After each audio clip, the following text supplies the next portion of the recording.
Mari kita akan lihat firman Tuhan. Saya yakin saudara rindu untuk mendengar firman Tuhan. Kita akan baca dari Amos pasal yang ke-5, pasal yang ke-8.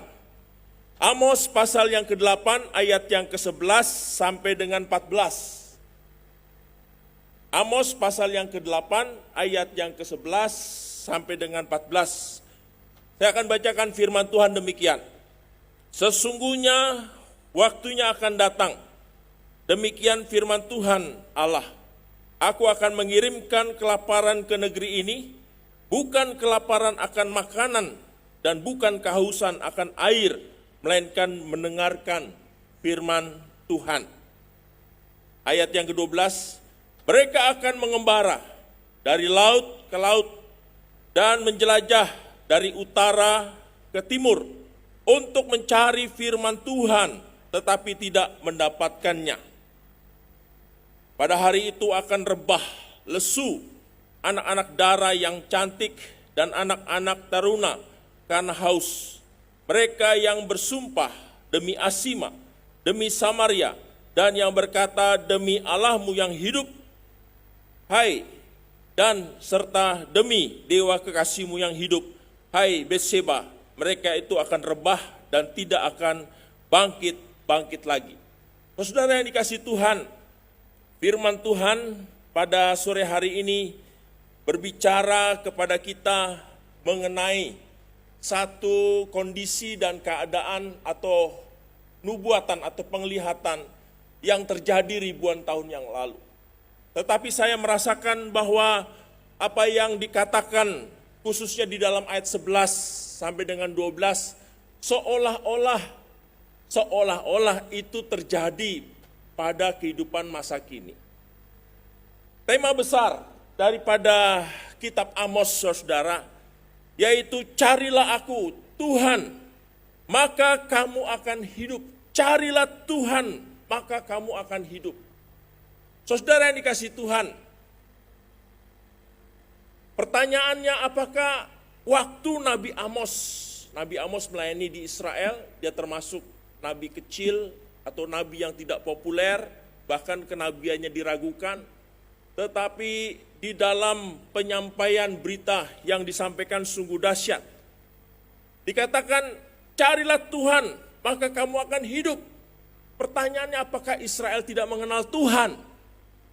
Saya yakin bahwa Israel mengenal Tuhan karena sejak Abraham, sejak Ishak dan Yakub, mereka sudah mengenal siapa itu Yahweh.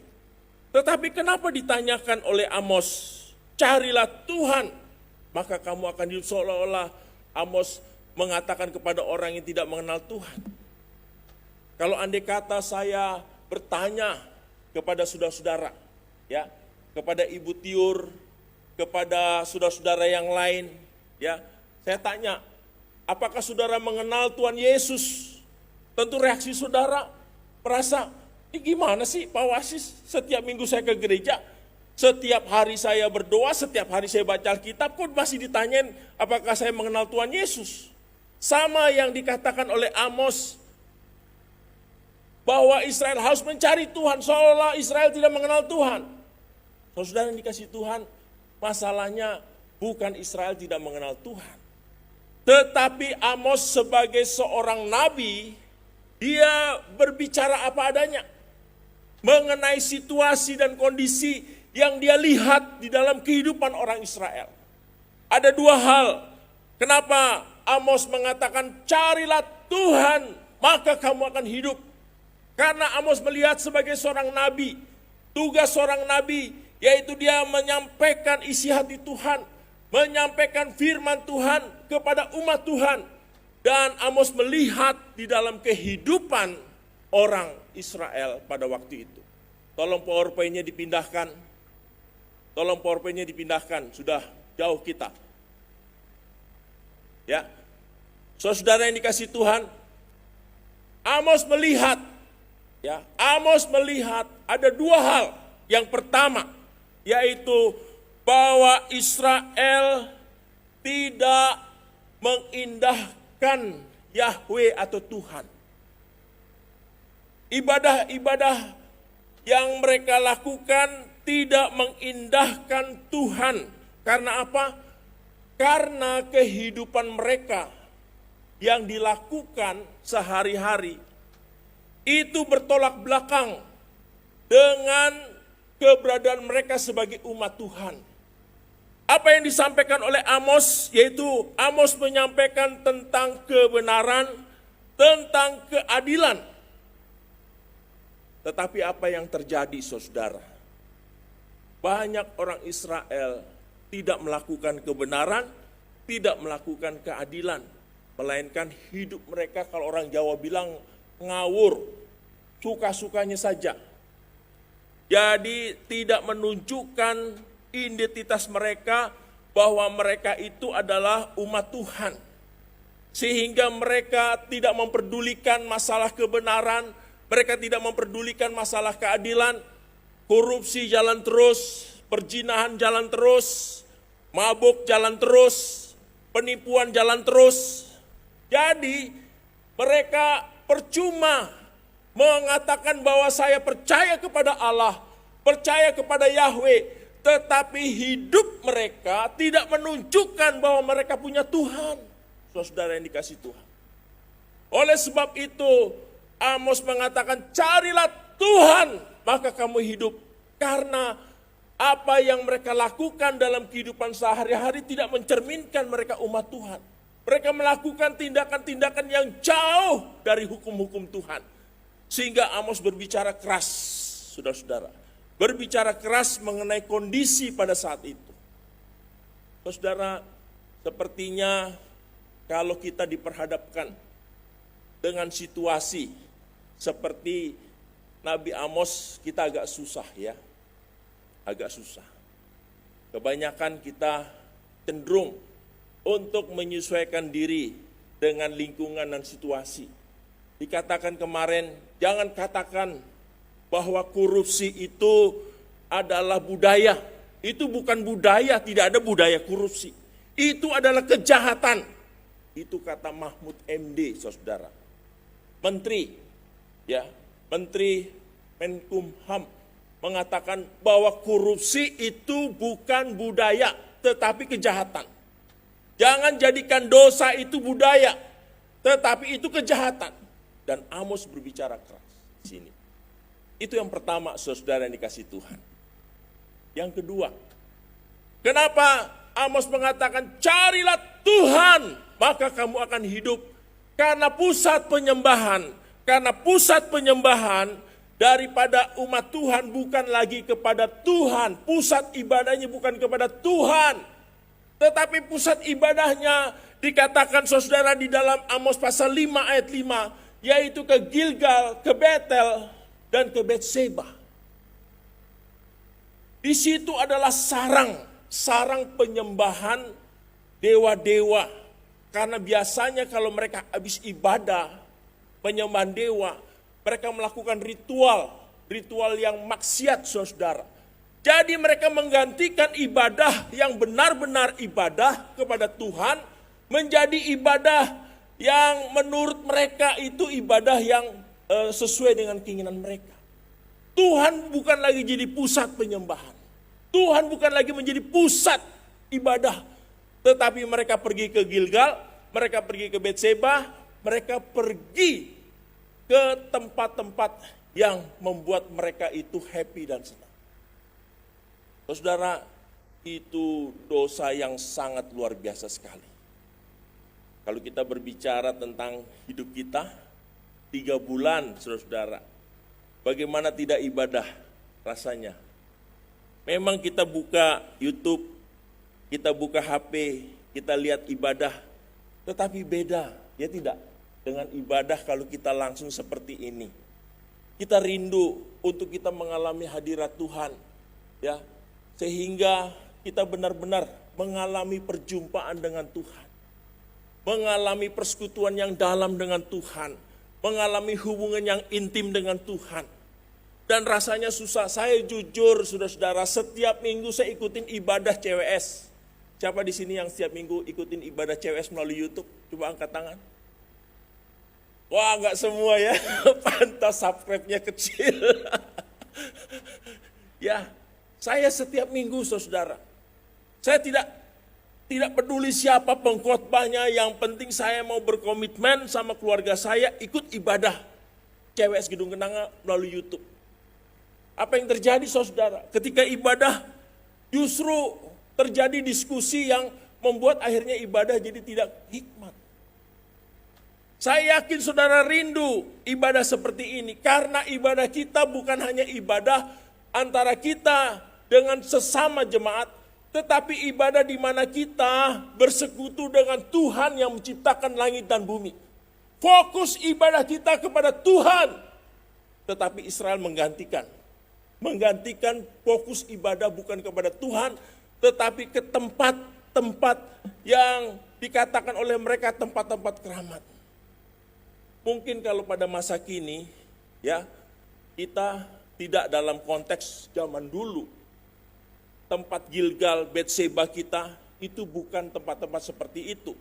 Mungkin tempat-tempat di mana yang membuat lebih kita tertarik daripada kita beribadah kepada Tuhan. Bergeser. Kita tahu hari Minggu kita harus datang ke gereja, tetapi ternyata bergeser. Bukan ke gereja, ya tidak salah ikut Car Free Day, ya siapa yang tidak suka olahraga, semua suka olahraga, tapi jangan jadikan Car Free Day itu hal yang utama. Siapa yang tidak suka pergi ke puncak, setiap orang pasti senang pergi ke puncak karena mendapat sirkulasi udara, tetapi jangan menggeser ibadah kita. Siapa yang tidak suka pergi ke mall, tetapi jangan jadikan mall itu hal yang utama. Tuhan tetap hal yang utama. Amin saudara. Itu yang dikecam oleh Amos. Karena Israel menggantikan Tuhan dengan hal yang lain. Akibatnya dahsyat, saudara. Akibatnya dahsyat. Kalau kita baca di dalam ayat yang ke-11 dan 12, dikatakan apa di sini, saudara? Sesungguhnya waktunya akan datang, demikian firman Tuhan Allah, aku akan mengirimkan kelaparan ke negeri ini, bukan kelaparan karena makanan, bukan kehausan karena air, melainkan akan mendengarkan firman Tuhan. Jadi ada saatnya nanti kita susah mendengar firman Tuhan. Itu kan kata Pak Wasis, tak mungkin.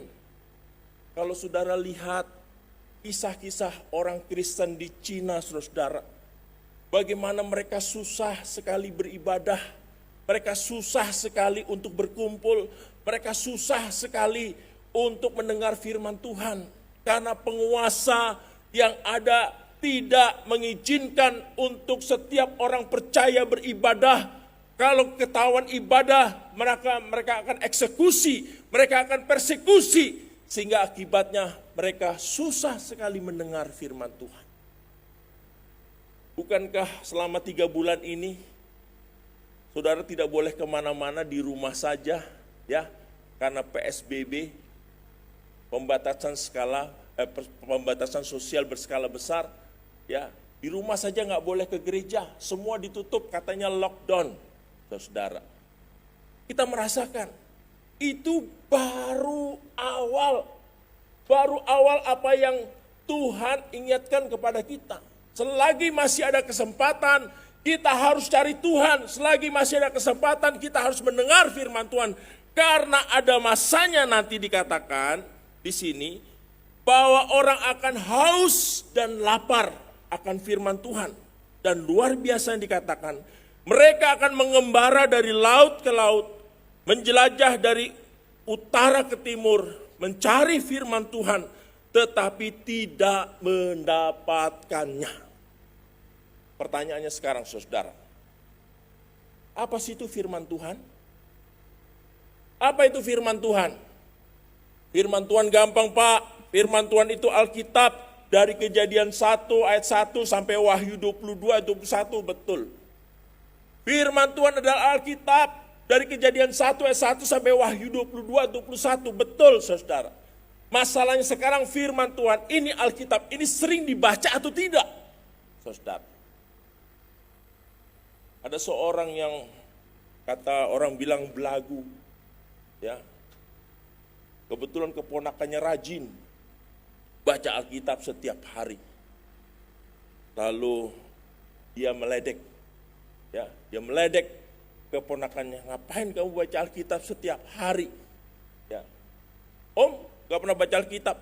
Siapa bilang tidak pernah baca Alkitab? Om punya Alkitab versi apa saja, bahasa Inggris ada, bahasa Yunani ada, bahasa Jawa ada. Lalu dia ambil Alkitab. Karena tidak pernah dibaca, jadi Alkitabnya berdebu, saudara. Lalu keponakan, coba Om baca apa yang dikatakan Tuhan Yesus di dalam Mazmur 29. Hah? Om pikir Mazmur 29, dikatakan Matius 29. Dia buka, dia cari-cari. Oh maaf, Om punya Alkitab Mazmur 29-nya sudah robek. Dia tidak tahu Matius itu cuma sampai 28, bukan 29. Karena tidak baca Alkitab. Firman Tuhan itu apa sih? Firman Tuhan itu adalah Yesus Kristus. Yohanes 1 ayat 1, pada mulanya adalah firman. Firman itu bersama-sama dengan Allah dan firman itu adalah Allah. Lalu Yohanes 1 ayat 14, firman itu telah menjadi manusia dan diam di antara kita, dan kita telah melihat kemuliaannya sebagai anak tunggal Bapa, anak tunggal Bapa. Yesus Kristus adalah firman yang hidup. Pertanyaan sekarang, sudahkah kita memiliki Yesus di dalam hidup kita sebagai Tuhan dan Juru Selamat? Kalau kita sudah memiliki Yesus sebagai Tuhan dan Juru Selamat dalam hidup kita, maka kita memiliki firman yang hidup. Lalu firman apa sih? Firman adalah perkataan Nabi. Nabi diutus oleh Tuhan menyampaikan berita. Apa yang disampaikan oleh Nabi itu oleh karena Tuhan menghendaki supaya umat Tuhan tahu apa yang Tuhan inginkan di dalam kehidupan ini. Itu yang ketiga, firman itu Nabi. Yang keempat, firman itu apa? Firman itu khotbah. Seperti saudara sedang mendengar sekarang ini, saudara mendengar firman Tuhan, tapi tidak semua khotbah itu firman Tuhan. Hanya khotbah-khotbah yang berorientasi yaitu kepada Tuhan saja. Itu baru firman Tuhan. Tetapi ada khotbah yang teosentris yang berpusat kepada manusia. Mereka hanya menyampaikan motivator, mereka hanya menyampaikan pengalaman, mereka hanya menyampaikan segala macam filsafat dunia. Itu bukan firman Tuhan.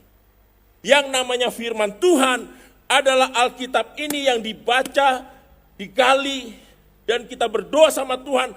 Tuhan terangi, lalu disampaikan kepada jemaat. Dan pada akhirnya saudara menerima kebenaran itu. Dan ujung-ujungnya bukan untuk kebanggaan hamba Tuhan. Bukan untuk kebanggaan pendeta. Tetapi ujungnya adalah memuliakan Tuhan. Itu baru khotbah firman Tuhan. Jangan saudara pergi ke tempat-tempat di mana mimbar ini sudah digantikan, bukan firman Tuhan lagi yang diberitakan, tetapi motivasi, pengalaman, filsafat, dan segala macam ilmu pengetahuan. Itu yang keempat. Dan yang terakhir, yang disebut firman Tuhan adalah heavenly saying. Perkataan Tuhan langsung.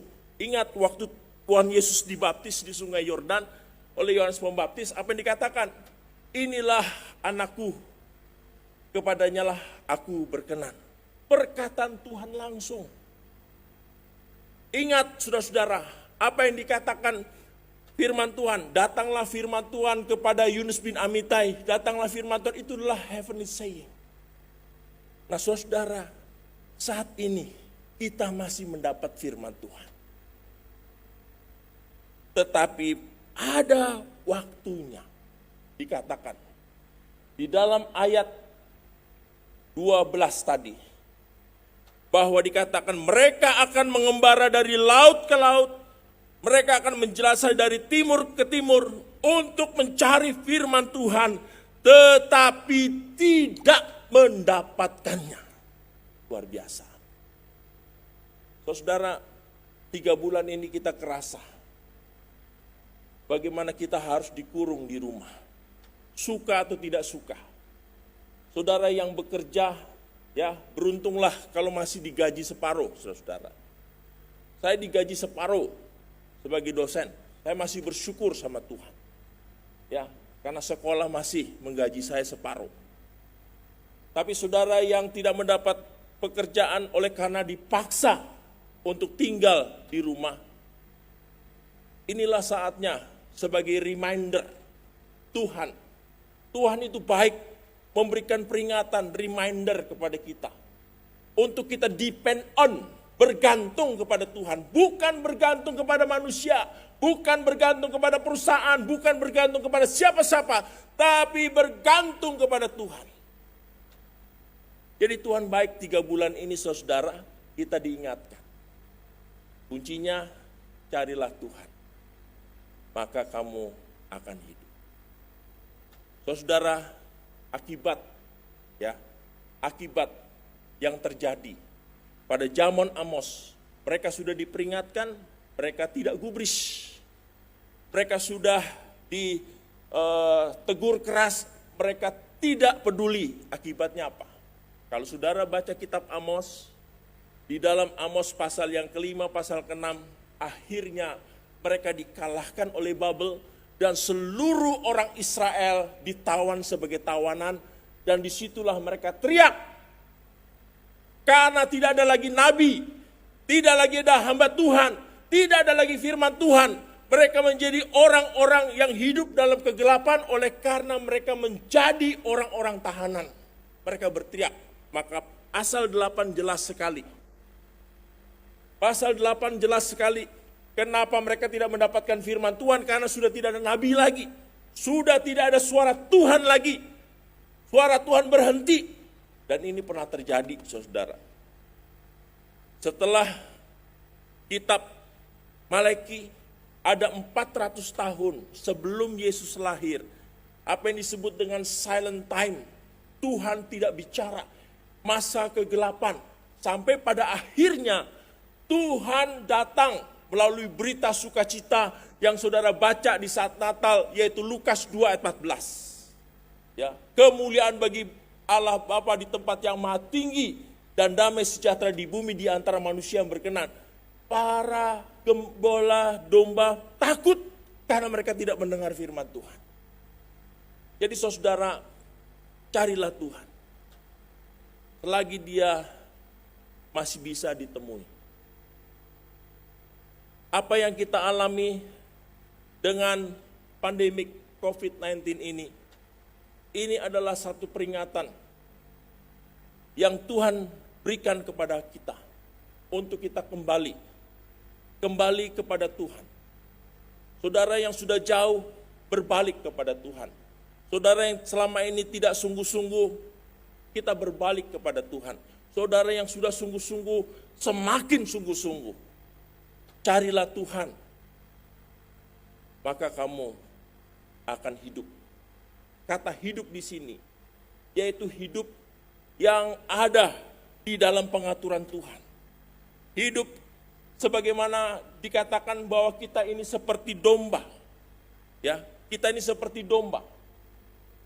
Kita seperti domba.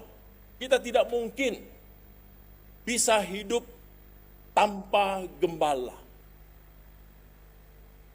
Sekali lagi, kita ini seperti domba. Kita tidak mungkin hidup tanpa gembala. Karena kalau kita sebagai domba, kita tanpa gembala, cenderung kita sesat. Kenapa analogi kita dikatakan kita sebagai domba? Karena domba itu binatang yang paling dungu, saudara-saudara. Walaupun dia sudah dipelihara tahunan, dia tidak tahu jalan pulang.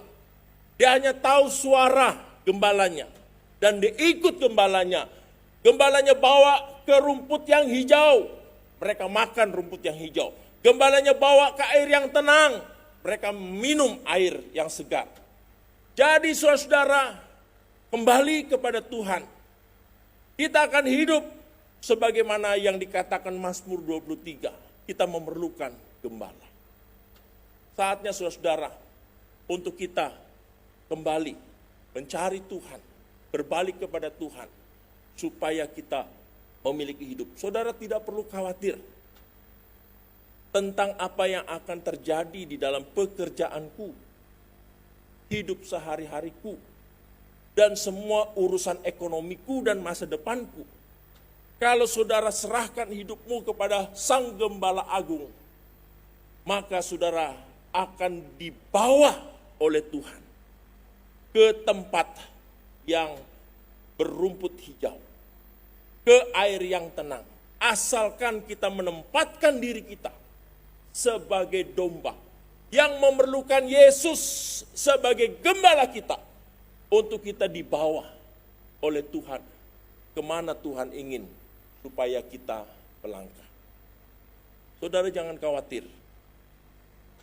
Kalau kita ada bersama-sama dengan Gembala Agung kita, Tuhan yang akan mencukupkan. Tuhan yang akan memberikan kepada kita jalan keluar yang terbaik. Tahunan kita baca Mazmur 23. Sekarang ini di masa pandemik COVID-19 ini, baru saya memahami. Ternyata saya ini seperti domba. Kalau tanpa gembala saya tidak bisa hidup. Tanpa gembala saya tidak bisa berjalan ke rumput yang hijau. Tanpa gembala saya tidak bisa mendapatkan air yang tenang. Saudara-saudara yang dikasihi Tuhan, apa yang kau banggakan di dalam dirimu, entah itu mungkin gelarmu, pengalamanmu, pekerjaanmu, semua bisa lenyap. Tetapi kalau kita mempercayakan diri kita kepada Gembala yang agung, yaitu Yesus Kristus, maka hidup kita akan tenang. Amin. Sebagai penutup khotbah, ya, kita ingin supaya kita mencari Tuhan